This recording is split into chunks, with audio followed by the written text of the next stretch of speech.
The Kansas City Chiefs are once again in the Super Bowl. They have a chance to do something that no other team in the National Football League has done. There are so many legacies on the line.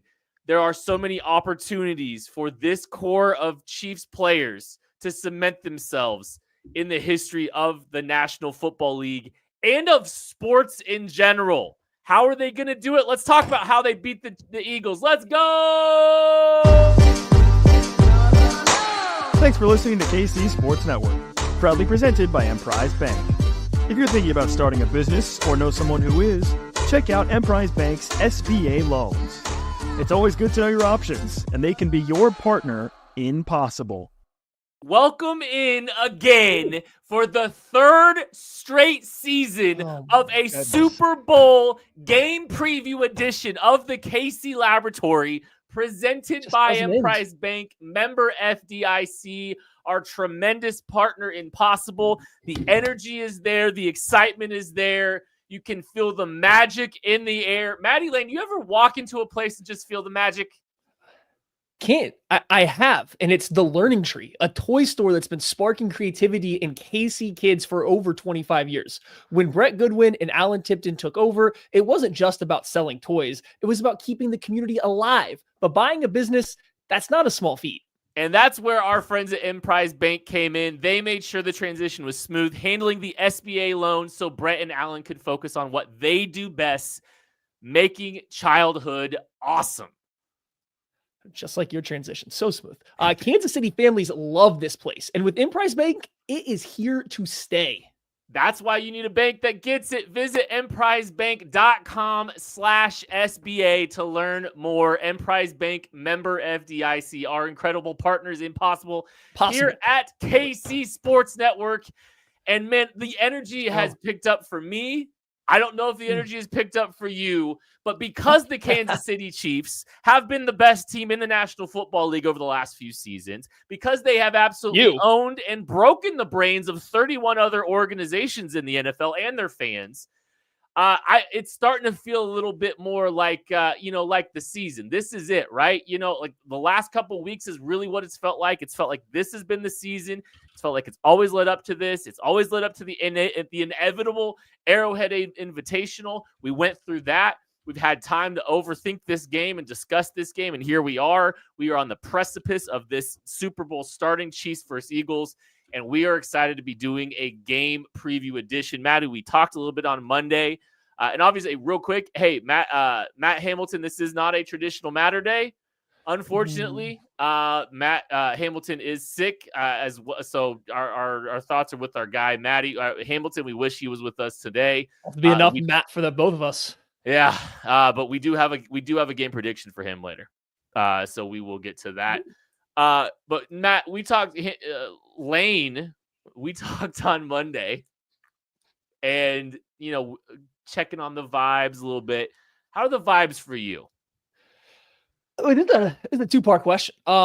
We got back from Dallas, and as soon as I got back from Dallas, so I'm covering the East-West Shrine Bowl, my whole family started to go down one by one with a wicked stomach bug, and it kind of ate its way through the entire family.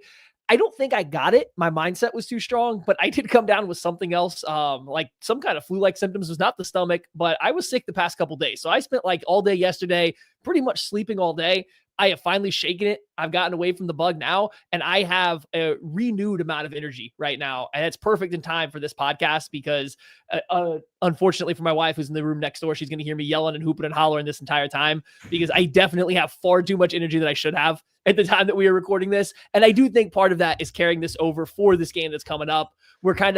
We're beyond the, paralysis by analysis leading up to this game, even though we're about to hit you guys with a bunch more. But like everyone's jumped, head first into breaking down this game. And hey, we just essentially did this exact same game 2 years ago. And we kind of did a version of this game last year. So it's not like it's all brand new from the Chiefs perspective. So we've done this a lot. Everyone's been getting all the information they can. I think that the hype right now is at an all-time high. From this moment on, the next couple of days, it probably goes more towards some people, I think towards nervousness. I don't know when I will get there, but right now it's just all excitement and kind of ready to get to this game.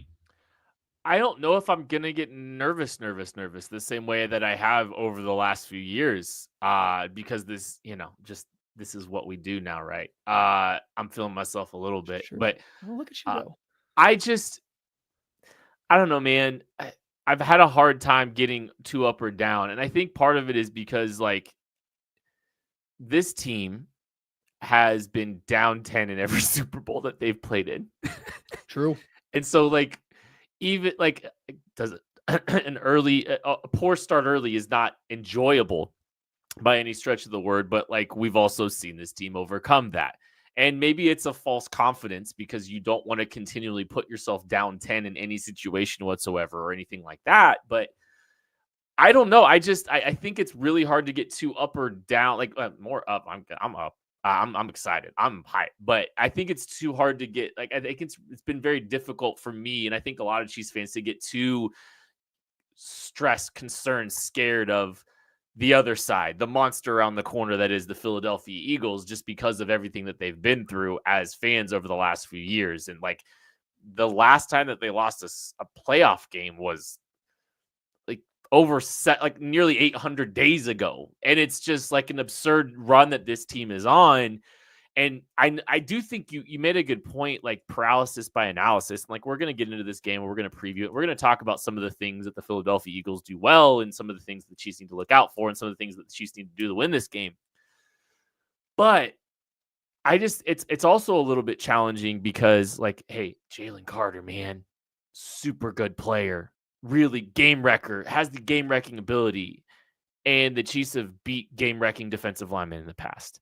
And then it's like, oh, Saquon Barkley, the best running back in the National Football League. And it's like we mythicize some of the strengths of the opponent to a point that it becomes too stressful. And like I think I'm just not falling for that. And this year, acknowledging that there's very good things about the Philadelphia Eagles that can wreck this game, but also saying like, it's hard not to, see this team just figure things out against some of these elite players in the past and maybe mitigate them as much. Right. So like, I'm stuck between a lot of different emotions as a fan that's experiencing, by the way, we're all in uncharted territory, right? We are all in uncharted territory as fans because no one's ever been on the precipice of a three-peat in the Super Bowl.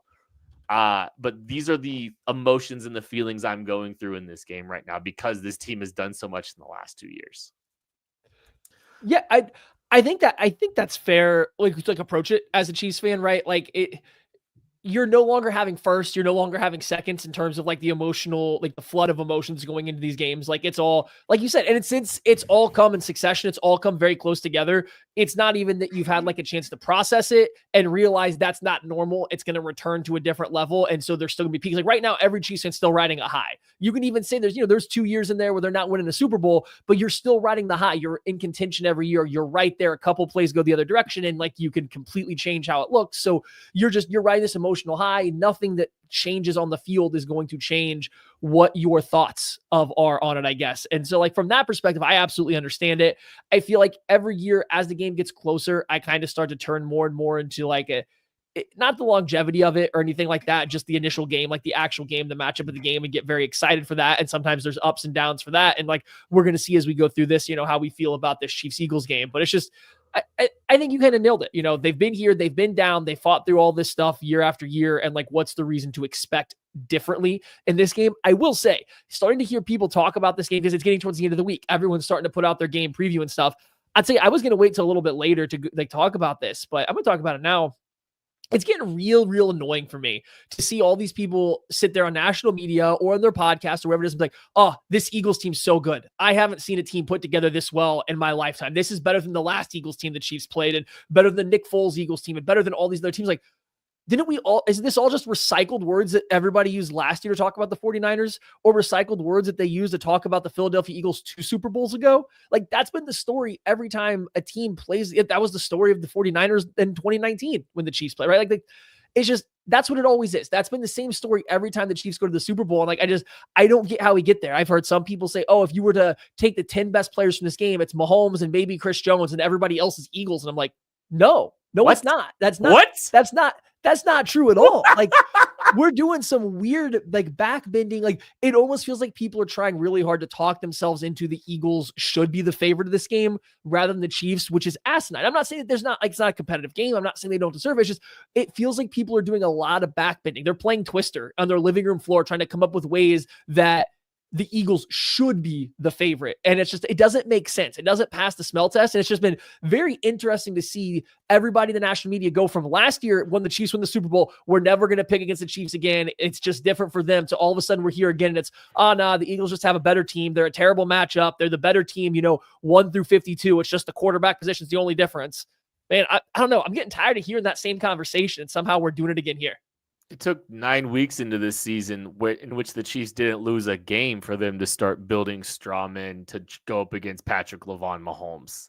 Like that's what this media has done is, and this is the cycle. They have to try to build up and prop up these players to, to compare Patrick Mahomes to, or, rank ahead of Patrick Mahomes and all this stuff. And I've seen a lot of stuff, and DVOA. How much does regular season DVOA matter to the championship DNA of the Kansas City Chiefs right now?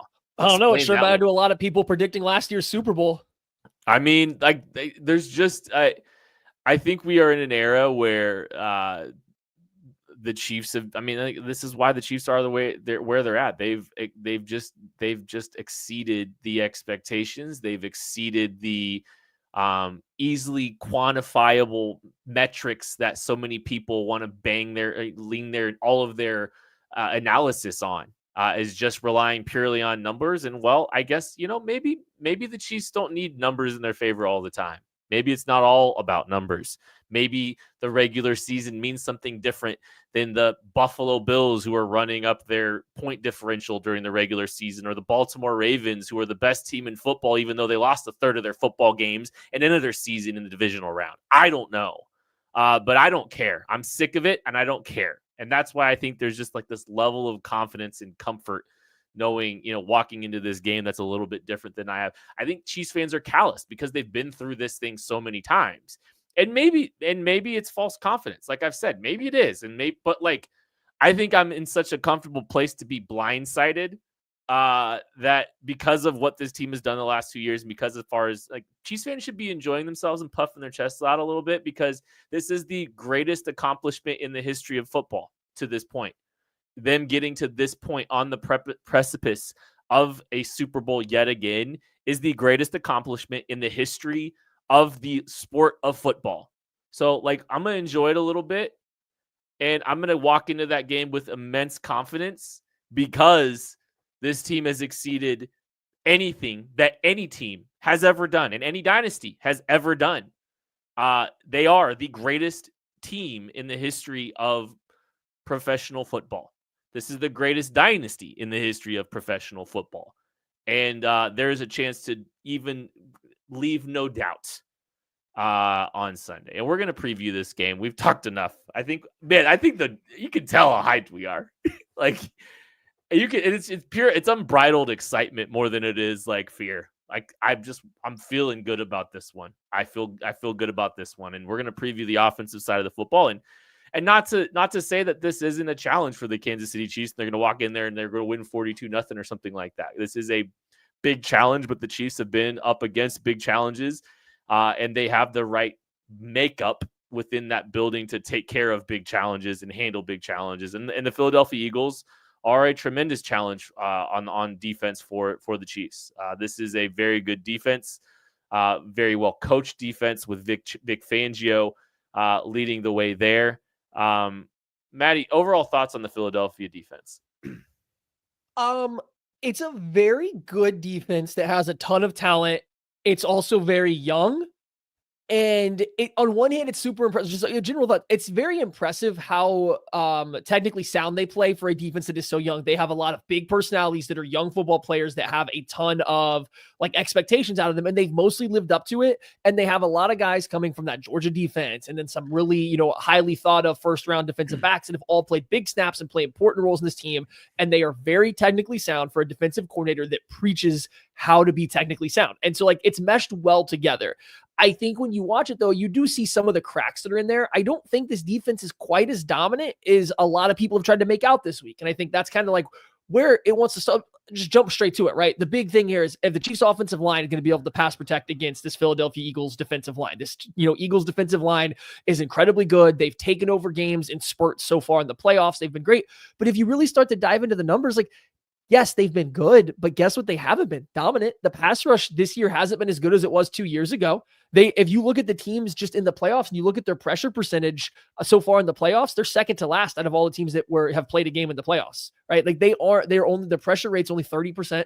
Like just over. They aren't just sitting there getting pressure rep after rep, snap after snap. So yeah, while the Chiefs offensive line may be one of their biggest weaknesses, guess what? They're right in like the middle of the pack in terms of pressure rate given up out of all teams that have played in the playoffs. Like this isn't some crazy mismatch of the Chiefs offensive line with 4 backups playing against the Tampa Bay Buccaneers in the Super Bowl that one year. This isn't even a terrible offensive line playing against the Eagles team of 2 seasons ago. This pass rush for the Eagles is good, but it's not, historical like some of these other ones. The Chiefs offensive line isn't great, but it's good. It's solid across the 4 positions. And the 5th one is a guard, right? So I feel like people have oversold a little bit of how good this Eagles defense is right now because they have young players that everybody likes, everybody knows because they've been in the national media cycle with the draft recently and success in college football very recently. So everybody still recognizes all the names. They're all kind of peaking together and it makes an awesome story and it's a good defense. But again, I think people have oversold a little bit on how great that they are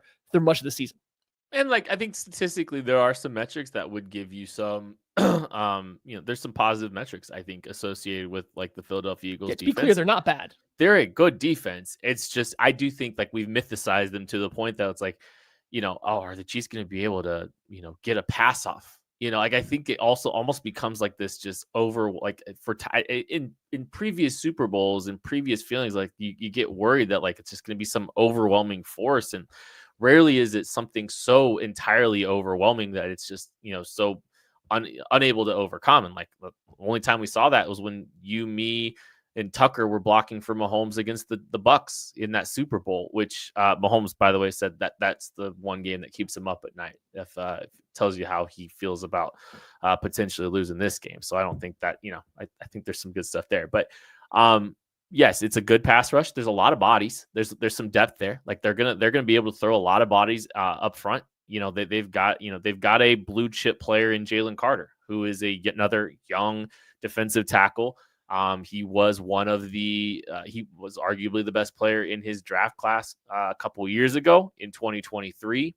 There was some off-field concerns that the Philadelphia Eagles felt comfortable taking a swing on him and trying to keep him at bay. And there was a good veteran presence around him last year as a rookie. And he seems to have risen to the challenge this year. He's played his best football this season.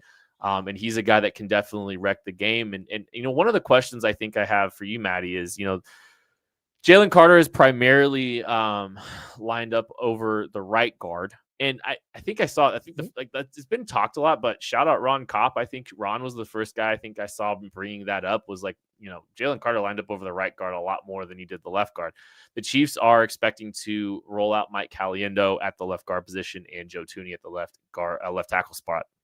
If that is the case, do you think that the Eagles will try to match up Jalen Carter over Mike Caliendo more frequently in this game than they might have otherwise? I don't think so. I think they would they're going to take the Jalen Carter matchup with Trey Smith and see if he wins it. I mean, maybe as the game goes along and Trey Smith plays out of his mind and completely shuts him down, maybe then you try to, change things up, but why fix what hasn't been broken for them? It's work because Jalen Carter can beat any guard in the NFL one-on-one when it happens. Why not leave him with his matchup that he's on and then get Milton Williams, the preferred matchup? Get 2 guys that you're now going to say, hey, we have an advantage in these 2 spots, and Creed Humphrey can only help one of them. They can only slide to one of these D tackles. We're going to make the other guy, the other guard, block entirely one-on-one. And it's either Trey Smith blocks our best defensive player one-on-one, or it's Mike Caliendo has to block somebody that's probably a better pass rusher than he is blocker right now one-on-one. That makes the most sense to me. Would I be surprised if they mix it up and all of a sudden I believe it's 94 or 5% of his snaps or something like that from Carter come over the right guard? It's Do I think that might be a little bit lower in this game? Lower, yes, but I don't think he's all of a sudden going to line up on over the left guard over Caliendo over and over again. I think, and this goes to like the general premise of what Vic Fangio is as well. I don't think Vic Fangio is the kind of defensive coordinator that's just going to completely scrap what he's done his entire career and be like, to this game, we're throwing out everything else. Now, maybe that's me being a little naive because Vic Fangio is a very good defensive coordinator, right? He's had a lot of experience. He's rolled into big games against Patrick Mahomes and the Chiefs and tried to run his stuff. Didn't work. He's rolled into the Super Bowl as a consultant for the Eagles, and they weren't running his stuff, but they were definitely running parts of his stuff, and it didn't exactly work. So would I be completely shocked in this game if he comes out with curveballs? No, but he's also a defensive coordinator that's kind of like of that Gus Bradley cover 3 tree. They run their stuff. They are very good at their stuff. They run it no matter what because they believe it works. So do I think he's all of a sudden going to come out here with a completely different than what's got them there? No, I don't think so. And that goes from the coverage to what we're going to see to I think how this pass rush is going to work as well.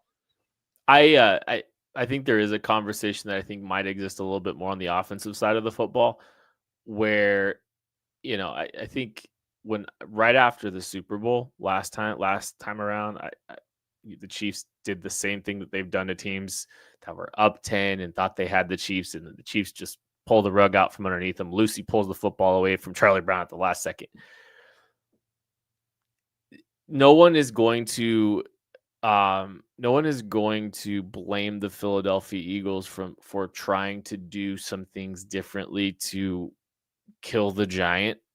No one's going to blame them for trying to do things differently.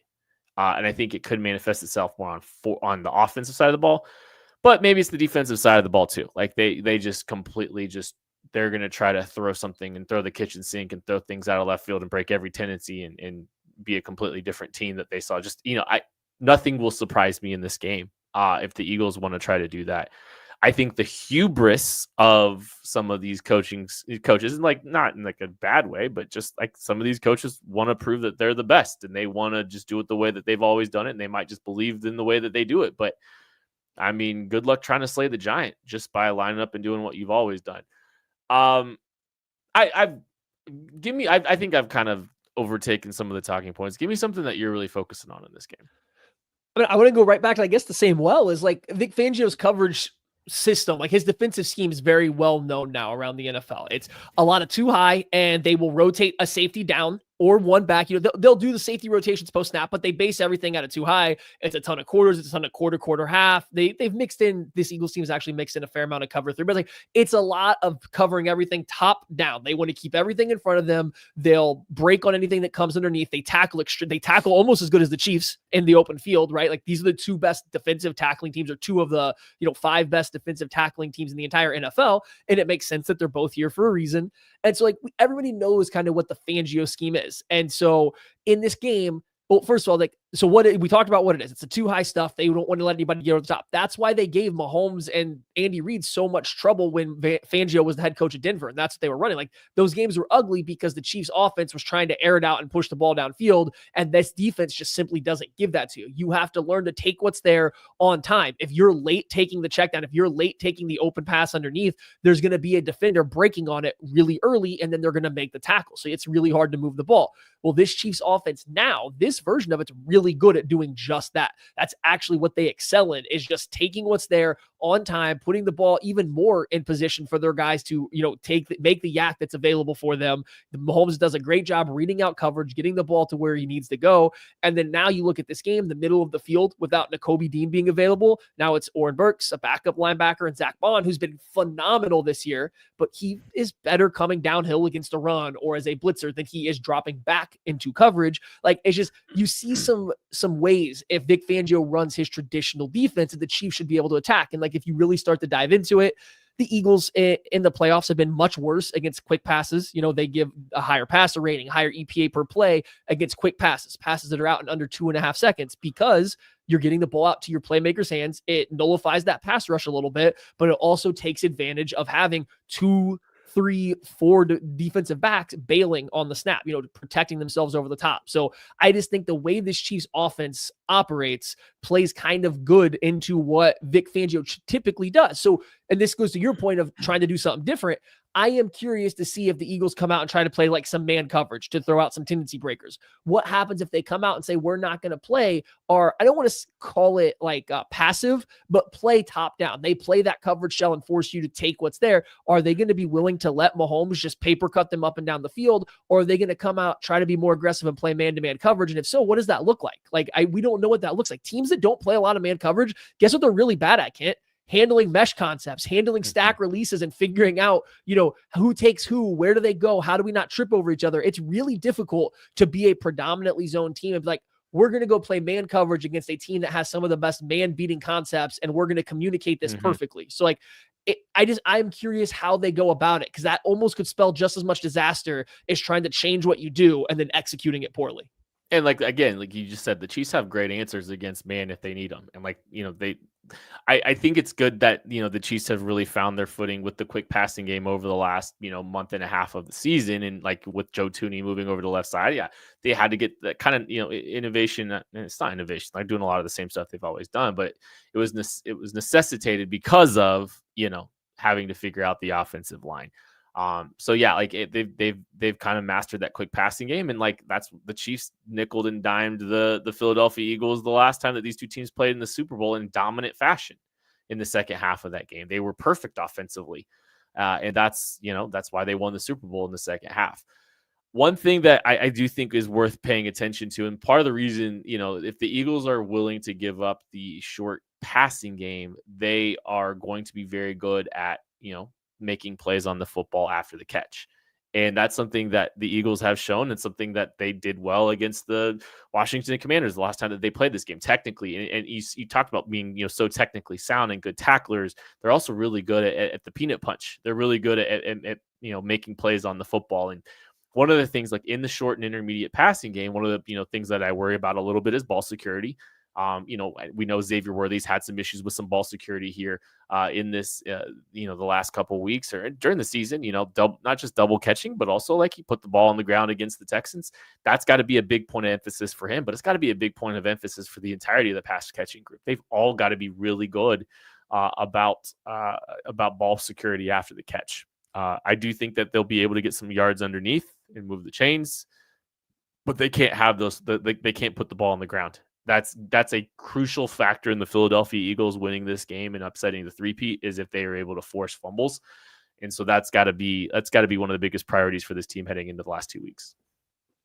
Yeah, I very groundbreaking here. The team that loses the turnover battle is going to have a very difficult time to win this game, right? I understand how silly it sounds, but you go back and look, for the way this Chiefs team has played, the way they've executed, and if we just, again, are going to assume the majority of what the Eagles do is going to play the Vic Fangio style of defense where they keep everything below them. They're opportunistic when it comes to creating turnovers, but they're not going to give up the explosives. They're essentially, what they're saying is, hey, we don't think that you're going to take 10-play drives over and over again without making mistakes and committing a turnover. The Chiefs have proven over the past 11 weeks now, or 11 games, that they can do that. No problem. But earlier in the season, we did see them make some mistakes. So that will be a pivotal part. Can they just be consistently making the right plays over and over again? That goes from Mahomes and Pacheco trying to make handoffs, to Mahomes not putting the ball in harm's way, and to the receivers who at times this year haven't had the best of ball security. I think all that stuff matters. And especially in this scenario where we are expecting the Chiefs to rely on the quick passing game a little bit. I was kind of looking here. The Eagles have seen more pass, dropbacks than any other team so far in the playoffs, but they have also given up the second most yards after the catch out of all the teams that played in the playoffs, during this stretch. So they have been allowing teams to catch the ball and run a little bit afterwards so far. And these 3 games that they've played so far, you figure the Chiefs are going to slot right in there. They're giving up over 100 yards after the catch per game right now. You would think the Chiefs are just going to lean heavily into that same kind of play style, and not having a fumble in that process is going to go a long way. Anything else on offensive side of the ball, Matty? I think the only thing left is do the Chiefs even try to run the ball? Right? No, I that was one of the things that I kind of wanted to talk a little bit about, just because it's so funny how little we've talked about the run game in general. And, it doesn't seem like it's something that we're all really considering as a big factor in the Chiefs game plan. Maybe they use the short game, the short passing game as their running game. I will say, I'd like to see. Watching the Commanders. Like, I liked some of the stuff that they were able to do out of empty, and I don't think that's a bad idea for the Chiefs. Is maybe they try to get into empty just a little bit more, and try to get the ball out of their hands a little bit quickly there. But yeah, I don't know how much they're going to try to run the football, but this could be one of those 70-30 games. Like, I wouldn't be stunned if that's ultimately what this team tries to do, is like a 70% pass, 30% run kind of split. Yeah, it's just yeah. I mean, I'm kind of with you, right? Like, I don't know if it's even would be. I don't know if the juice is going to be worth the squeeze to even try to run the ball. It's not, the Eagles even is good versus the run, but they're not like elite or anything like that. It's not like you're going up against a team that doesn't allow you to run the ball whatsoever. I think they average, teams have averaged a little over 4 yards per carry against them in the playoffs, specifically. Like, I think the Chiefs try to keep them honest early in the game, but I do think if you're getting a bunch of 2 and 3 yard gains instead of 4 and 5 yard gains, they work away from it. Now, we have seen this Chiefs team, even this year, but especially in the past, if they get in one of these games where they need to slow down the pass rush and they can churn out 4 to 5 yard gains, they will stick with it. So, like, I think they'll give it a go. We'll get the scripted plays, which won't have that many runs. There will be a couple sprinkled in, but like, Andy's not going to have too many run plays, and that's those scripts, the first drive and a half, 2 drives, and then after that they'll go back to it and see if it's working. And if it is, they're going to stick to it. But I don't foresee that being a big part of this game plan, because the Chiefs' just run game has really struggled. So just the hope is that they don't try too hard to lean into it. I know Chiefs fans, Midwestern football fans love to pound the rock, but like, I don't know if this is the game where you really want to you don't want to push that too far beyond the point to where you're throwing away possessions, trying to showcase your dominance, when I do think that you will be able to have success with the short passing game going forward. All right, players to watch on the offensive side of the ball for the Kansas City Chiefs. That is presented by Tickets for Less. Promo code KCSN gets you the best available discounts on your Chiefs tickets. Maddie Lane, who's your offensive player to watch? Give me big Travis Kelce for the ride-off into the wind, the honorable, the one, the only non-Patrick Mahomes MVP of the Kansas City Chiefs. For those who know, I think it's a good. We're just coming off a game against the Commanders where their tight end Ertz was able to have a huge game against the Eagles, and I know a lot of it was in kind of garbagey catch-up time. But if you look again at how the Vic Fangio style of defense functions, it doesn't have a lot of like safety help over the middle of the field. It leaves a lot of space for a good tight end to find space against zone coverage. And when you're dealing with Oren Burks and Zach Bond, like I said, as your primary coverage defenders there, a savvy veteran tight end can definitely find some space. I think that's Kelce. It's guys like Juju Smith-Schuster. I think the Eagles will be so worried about containing some of the Chiefs' speed, catching short passes on the outside. I think there will be space over the middle of the field for Travis Kelce to go out with a bang in what could be his last game in the Chiefs or in the NFL. Well, if you think Travis Kelce will get over half a yard receiving, you might want to take care of underdogs. Travis Kelce free pick for underdog there. You can also, there's a no sweat bet offer out there, but for new customers, you get a Travis Kelce free pick over half a yard for newcomer customers. And if you are a new customer, go ahead and use promo code KCSN to sign up and get those picks in before the big game.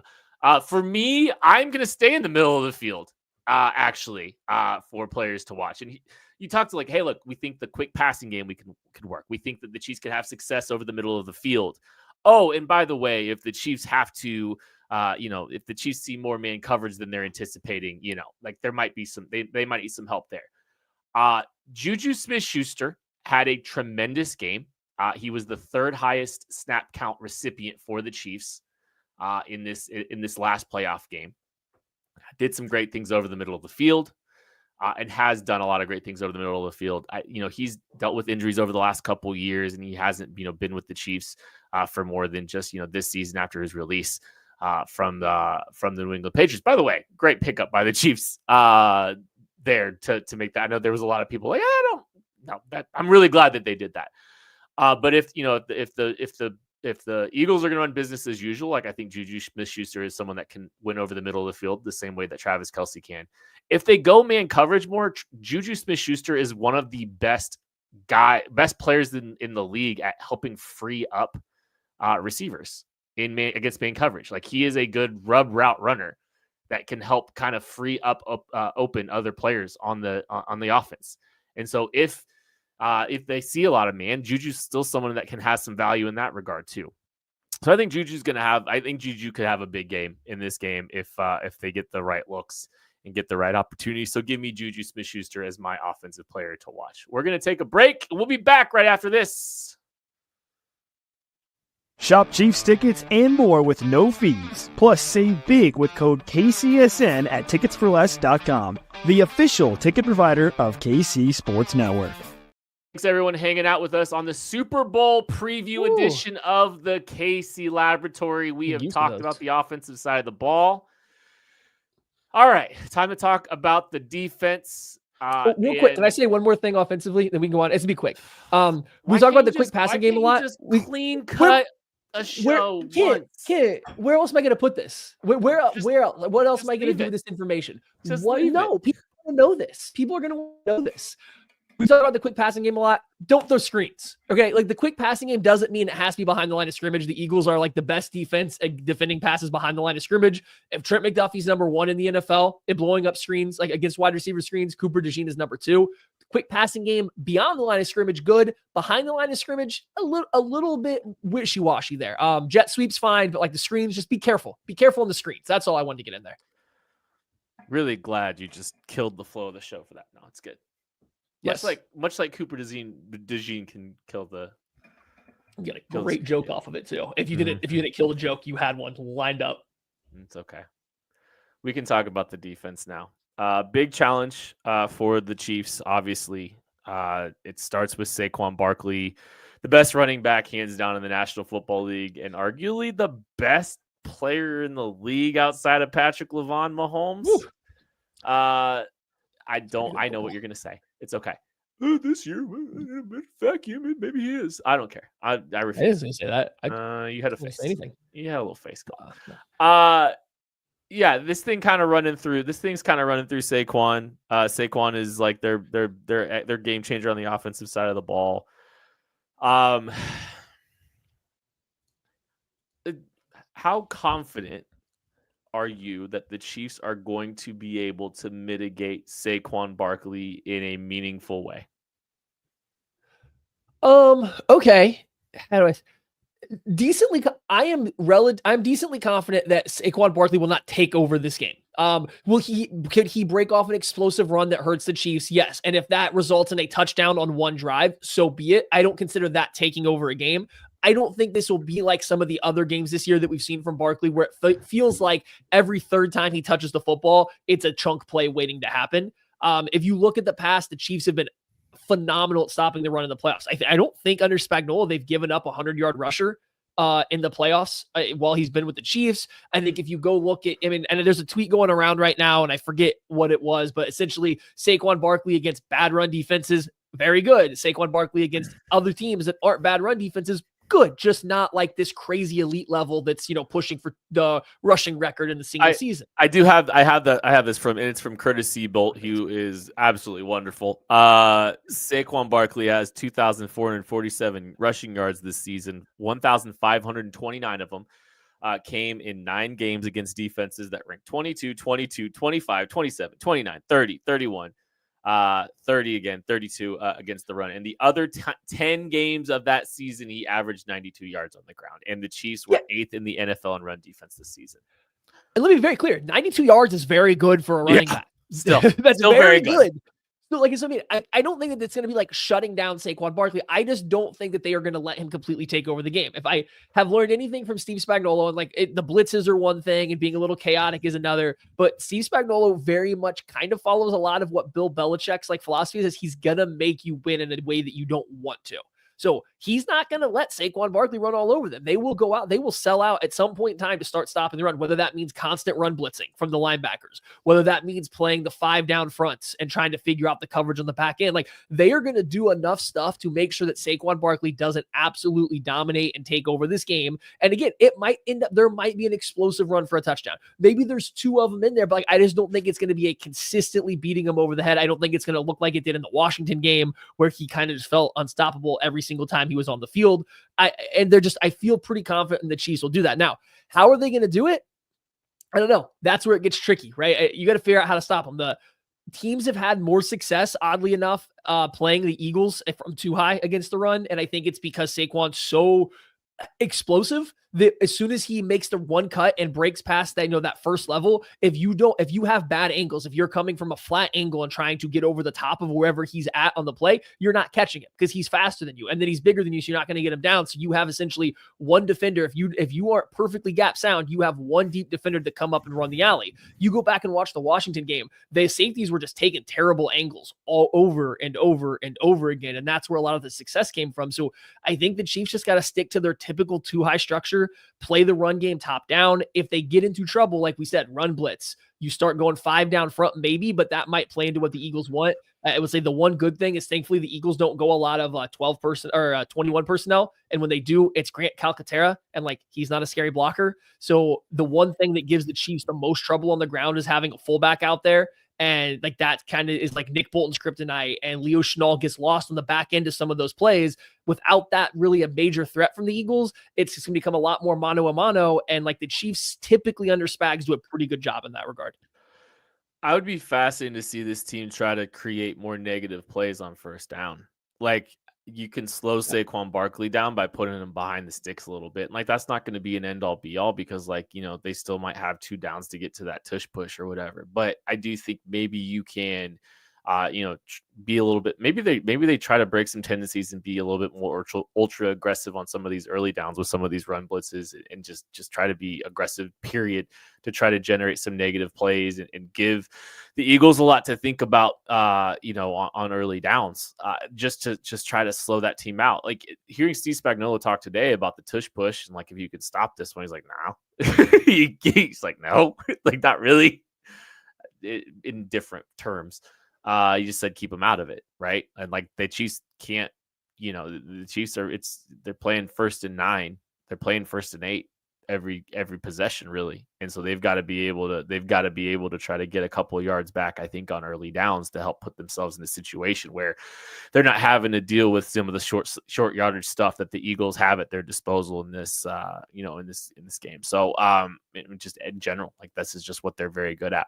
I would be fascinated to see what kind of personnel matching, if the Chiefs try to keep, try to find a way, or not just personal matching, but just personal period.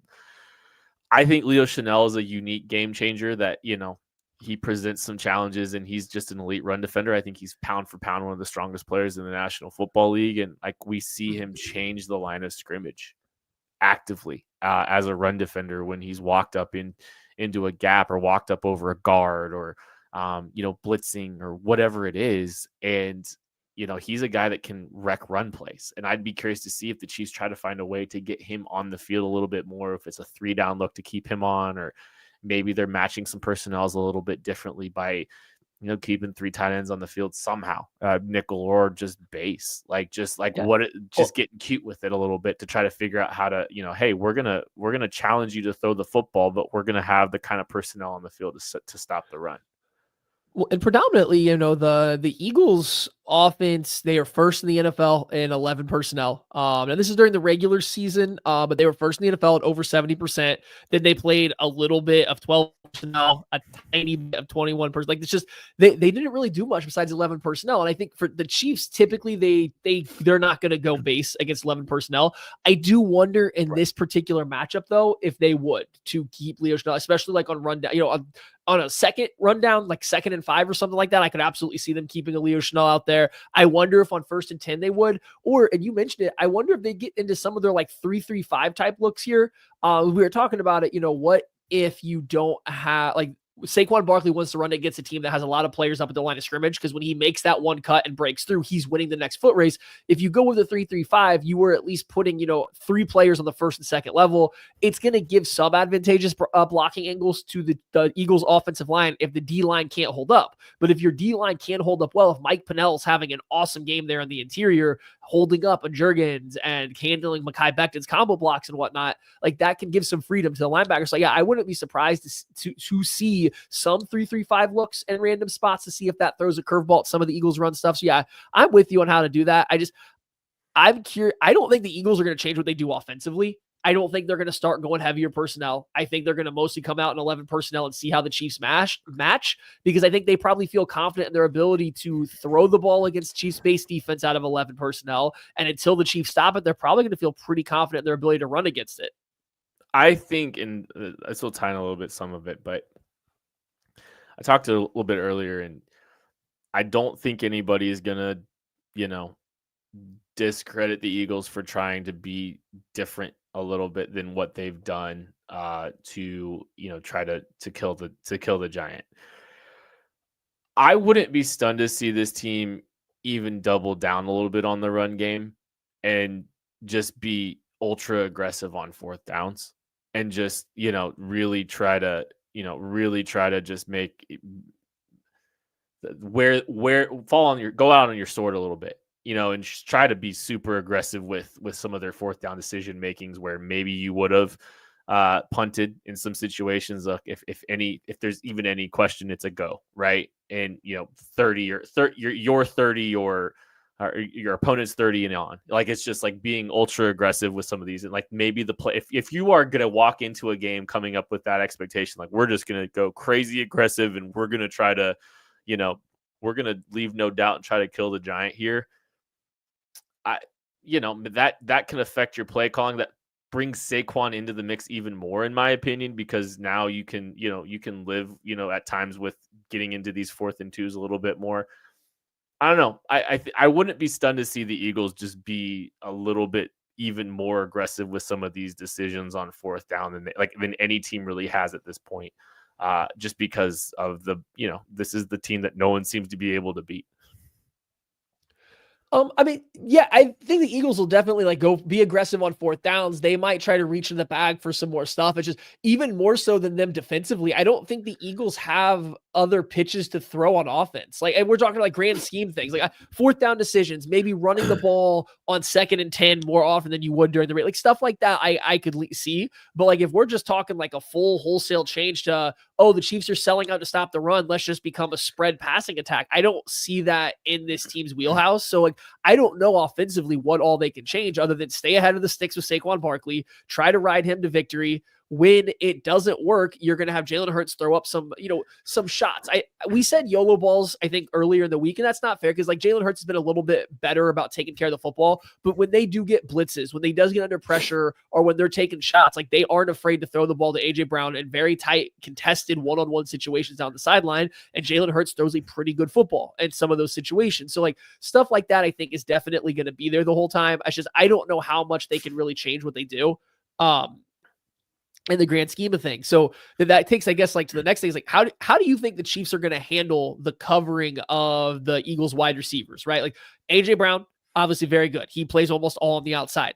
Devonta Smith, very good. He plays about half of the snaps, it looks like, in the slot. The rest of the slot reps either go to Dallas Goedert or Jahan Dotson. How do you think the Chiefs should try to cover these wide receivers and tight ends? I think that Trent McDuffie should follow Devonta Smith. I think Jalen Watson should match up with A.J. Brown and get some safety help over the top. And you just kind of said, hey, look, Devonta Smith's kind of an inside-outside guy here. Oh, by the way, Trent McDuffie has that flexibility to be an inside-outside guy.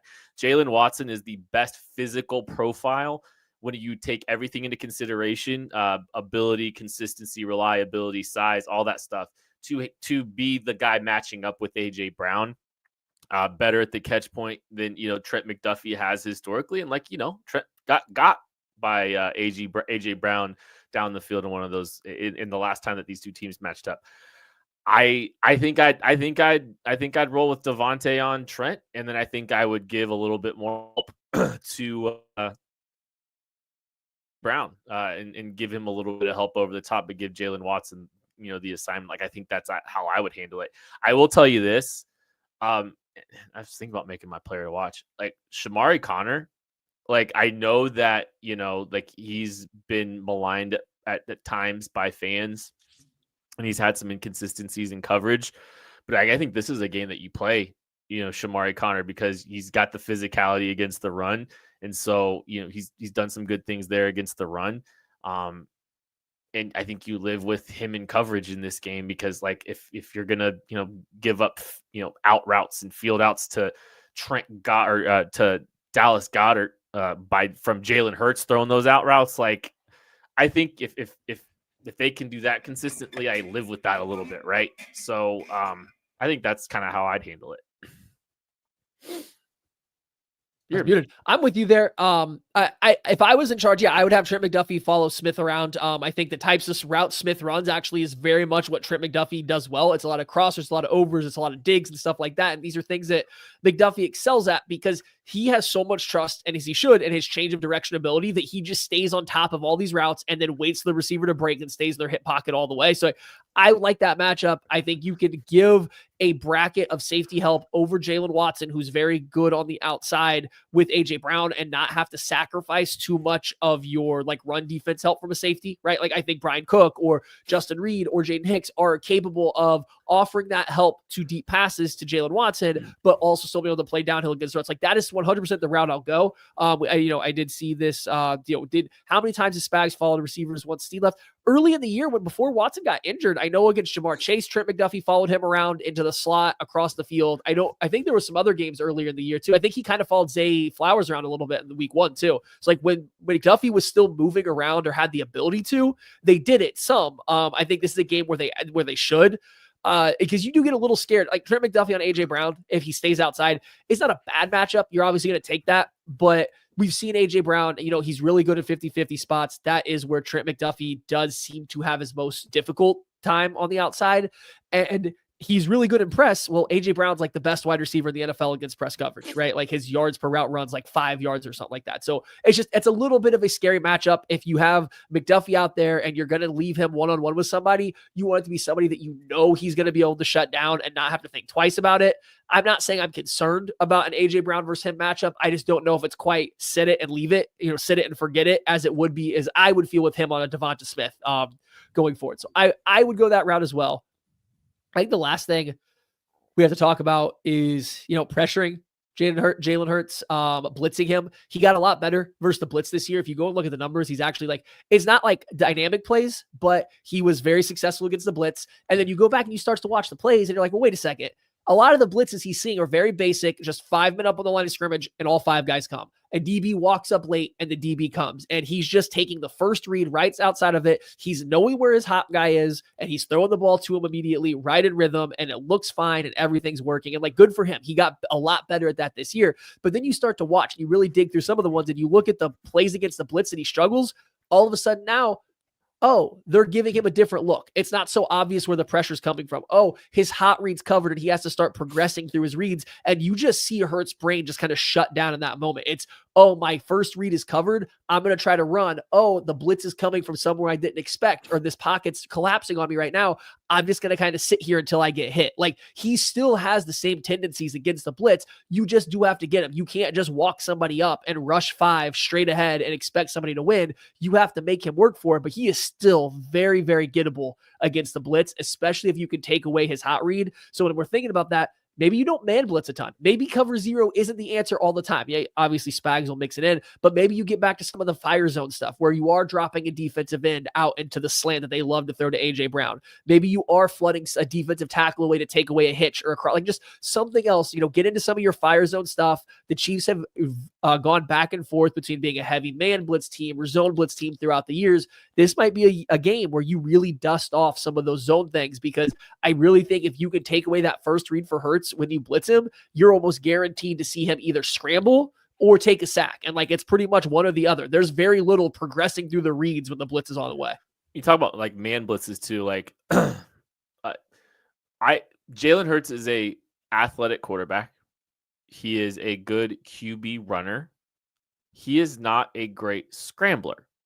And so he's not as consistent scrambling. He's not as good scrambling and problem solving. If you get his feet stopped, he takes really bad sacks. He's not overly elusive. He's strong and he's powerful and he's got good speed. And he had better speed 2 years ago than he did today, but that's a different story. But he can't stop and start and all that kind of stuff as consistently to evade pressure. When he's rolling to a direction and he's got a crosser coming his way against man coverage, he can execute that. But you're right. You get him, if you get him post snap and you're able to get a free rusher, he's not going to solve that problem very often. Like that just does not happen very often for him. There are big blind spots for him. That's why I think that's a great call by you. So yeah, I think that's a good. I think that those are some good ideas. And like, yeah, you still got to do it from time to time. But I think those are some good calls from you. Anything else on the defensive side of the ball? Yeah, it's the last thing. It's just kind of related to that. Cam Jurgens has been a very good center, good replacement for Jason Kelce. He's been very good this year. He's still not Jason Kelce. I think that Spags can throw enough wrinkles at them protection-wise that, you can get Hurts and Jurgens like confused a little bit on what's coming. And then that's going to leave them chasing after a pressure being a little bit late. That's going to leave them wasting a couple offensive linemen to a side that had guys drop out. And so if you're getting, you want to focus on trying to beat the protection calls from, Hurts and Jurgens, because that's where the majority of them are coming. Most of them are coming from the center in this offense, not Hurts. But like, you want to beat those. And then when you do set up these blitzes and you are setting up a one-on-one for Chris Jones, for Tershawn Wharton, for Charles Omenihu lined up on the interior, you want to set up those one-on-ones against Mekhi Becton. Like that's where you want to get your one-on-ones. He is like Trey Smith, but like even more so, and in the bad ways, right? He's a big physical mauling guy, and you let him run downhill and get to the second level untouched. He can make devastating blocks. You get him in space and you don't have a tackle or the center close to him though, and make him work laterally. There's a lot of space there, and his hands can be a little late, and you can clear the hands and jump around them. So I just think that like there are ways to attack this, not only just from getting free rushers, but from getting your faster, more laterally agile rushers one-on-one with Mekhi Becton right there in the B gap, especially if you can force Jurgens to go left away from him. You have Lane Johnson having to get up the arc to the right, and you get those one-on-ones. He is a very gettable person one-on-one.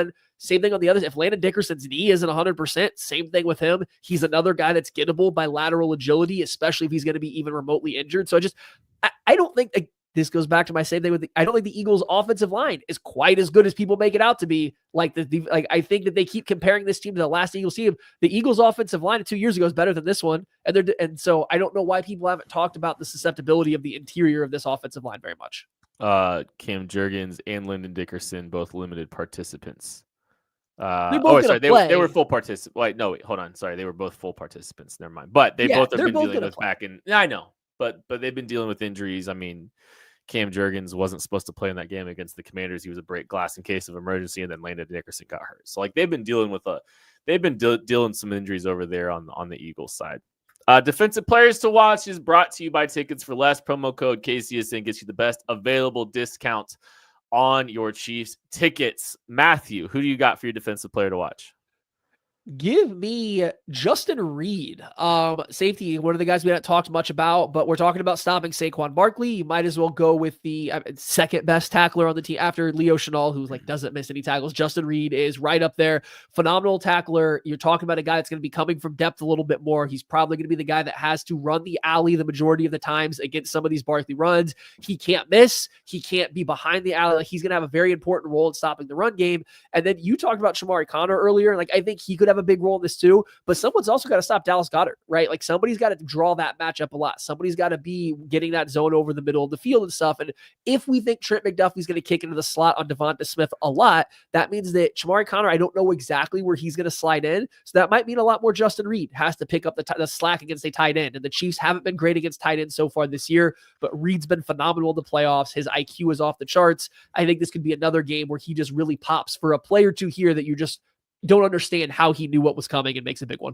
How about I'll go the rest of the safety group, because that's kind of where I was thinking as well, is the Chiefs have kind of built a safety room that's pretty big, long, physical, and athletic. This is not the normal safety group. And you saw that you saw the Rams give up some explosives because they had some tinier defensive backs having to deal with Saquon Barkley one-on-one, and they handled it very passively and they weren't very aggressive. But I think this is an opportunity for these big physical players to fly downhill and be able to win at the point of attack and bring down Saquon Barkley and at least slow him down.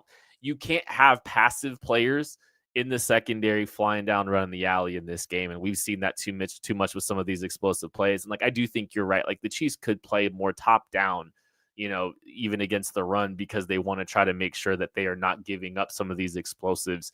But I do think that the safeties are going to be challenged this week to make plays. They're going to be challenged to make tackles in the open field. They're going to be challenged to fly down in run support and try to kill the engine before it gets going. And I think that's going to be one of the keys of this game. And I think the entirety of that safety room is going to need to step up and have a big game. This is a big opportunity for all of them.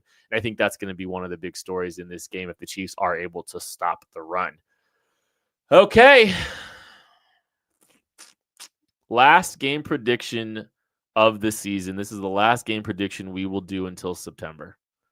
And it's been a fun season. We appreciate you all, and it's time to go. I will tell you, Matt Hamilton's prediction for this game, 27-20, Kansas City Chiefs complete the three-peat. Maddie Lane, do you agree? Whew. I'm glad you sold it was me because I wasn't sure if I was up next. I think that this is a tough game. After everything we said, right? I think it's a tough game. Like the things that the Eagles do well, the things the Eagles do well are the things that you would want to do against this Kansas City Chiefs to stop them from winning the game. You want to run the ball, you want to control it, you want to be able to get pressure with only 4 rushers against Patrick Mahomes. Like if you're going down the checklist of how you beat the Kansas City Chiefs, you want to tackle well in the open field. You're going down the checklist. The Eagles do all the stuff that you would say you need to do to beat the Kansas City Chiefs. The problem is, there's one thing that they're missing. They don't have Patrick LeVon Mahomes on their team. And I think what we have seen is you essentially need that guy to beat the Chiefs. Look at the one time the Chiefs lost in the Super Bowl. What happened? They played against the only person right now that I think has like even ace to be considered better than Patrick Mahomes and Tom Brady, right? That's the only one.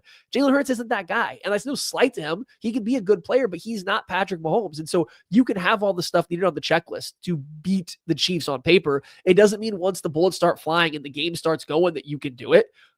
Someone's going to crack, right? The pressure's going to get too big. People are going to start to make mistakes. The teams are going to start leaking from all this pressure. You know who's not? The Chiefs. It doesn't matter if they're down 10. It doesn't matter if they're down 20. This team's going to be calm. They're going to be cool. They're going to be collected because they know at the end of the day, they have the best player on the football field. They know he's going to make the plays when it matters, and that they know the other team doesn't have him. That's such a huge advantage. I think we take for granted. Give me the Chiefs completing the three-peat. We're going to say 30-25. And again, it's pretty close for the most part, but I think we come away from this game not thinking that it was just a simple, super tight 1-score game.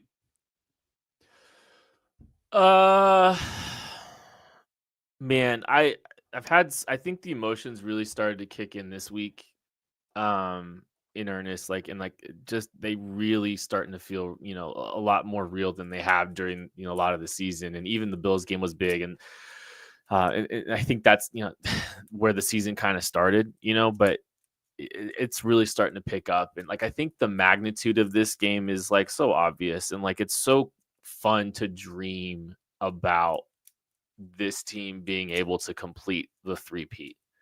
And I tend to not allow myself to think about all of those things too much, and also try to not focus on, the pain that could also be on the other side of things too.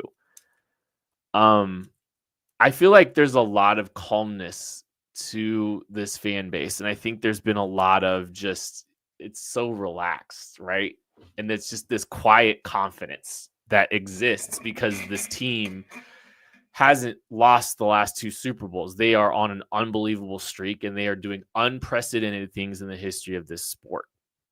And we have this confidence you see in this fan base. There's not this hype up or down. There's not trash in the Eagles. It's a lot of respect for the Eagles, unlike what some of the Eagles fans out there are saying and running their mouths about. Though, they're talking about how the Eagles are going to blow out the Kansas City Chiefs. I have a lot of respect for the Philadelphia Eagles players. They're players. I have a lot of respect for what they have done this season and what they have put together this year. And they deserve to be here. I think that this calm and this quiet and this confidence that exists within the fan base exists with the championship DNA of the team. I really do. And I think the reason there's so much calmness here is because we know that the 53 guys in that locker room for the Kansas City Chiefs aren't taking things for granted. They are focused. They are locked in. They understand what is required of this game. They are not too high. They are not too low. They are focused. I actually think, weirdly, there's a level of focus to the fans, too. It's just the championship DNA permeating throughout the fan base. The same thing that's going on in that locker room, I think there's a little bit of it existing here within the fan base. And there's just a calm belief because we've seen this team overcome so much to get here. The three-peat, it's amazing the three-peat is even a thing when you look at what this team overcame last season, when they looked like they couldn't figure things out. And then they just did. But this year's better than that. This team's better than that team last year.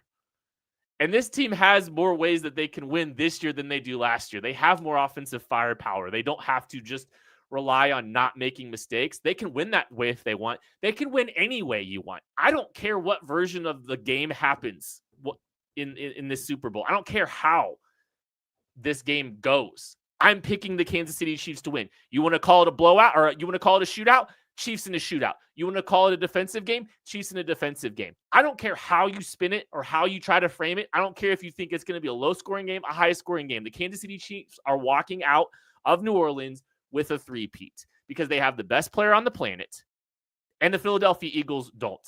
I cannot envision a world where no disrespect to Jalen Hurts, but that guy's not killing the legacy. He's not killing the dream. Patrick Mahomes is going for a three-peat, and he will cement himself as the best player to ever walk the face of the earth.